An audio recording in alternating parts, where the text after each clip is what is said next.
ان اعمال کو کر کے اللہ تعالیٰ سے دعا بھی مانگے، اے اللہ میرے دل کو منور فرما دیجئے، میرے دل کو غذا پہنچا دیجئے، میری روح کو منور کر دیجئے۔ اور یہ چیز حدیث پاک سے ثابت ہے۔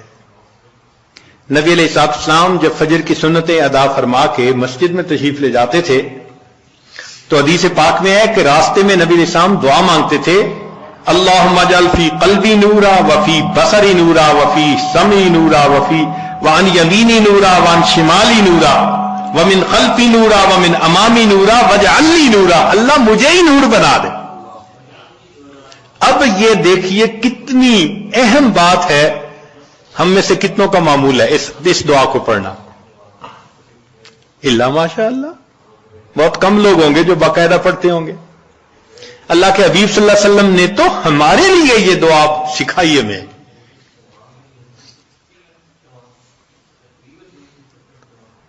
دنوں پہ دن گزر جاتے ہیں، مہینوں پہ مہینے، یہ دعا مانگی نہیں ہوتی۔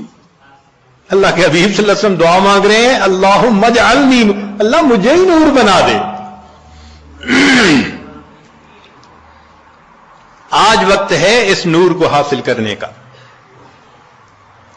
اگر دنیا میں اس نور کو حاصل نہ کیا تو پھر قیامت کے دن پریشانی ہوگی۔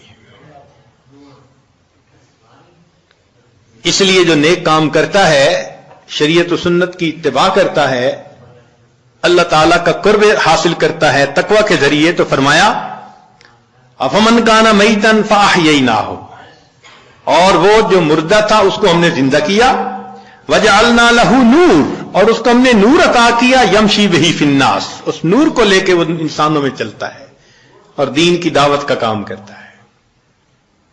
تو اس نور کو دل میں لینا یہ انتہائی ضروری ہے ہمارے لیے، اور اس نور کو لینے کی جگہ فقط یہ دنیا ہے، اس کے بعد یہ نور نہیں مل سکے گا۔